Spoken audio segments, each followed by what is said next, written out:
সাইয়েদনা ইব্রাহিম আলাইহিস সালাতু ওয়াস সালাম জন্মের পর থেকে একটার পর একটা পরীক্ষা দিয়েছেন।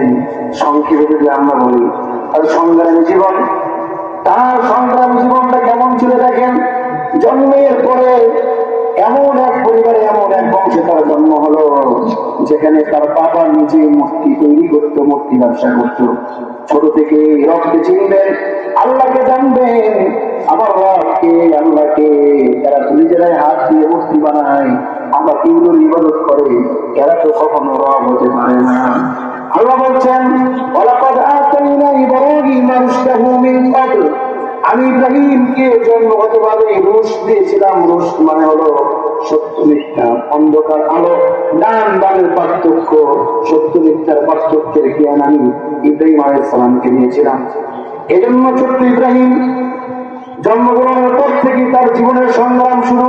প্রথম সংগ্রামী হলো আমার রবকে। একবার চাঁদকে বলে আল্লাহ, তারকাকে বলে আল্লাহ, সূর্যকে বলে আল্লাহ।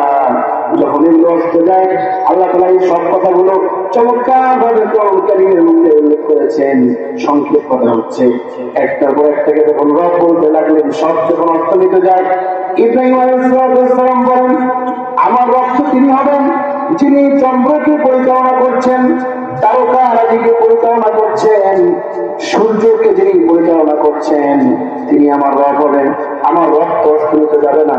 আমার রব যিনি হবেন, তিনি হবেন অক্ষয়, তিনি হবেন অব্যয়, তিনি হবেন চিরন্তন সত্য। রব্বুল আলামিন বলেন, আল্লাহু আকবার।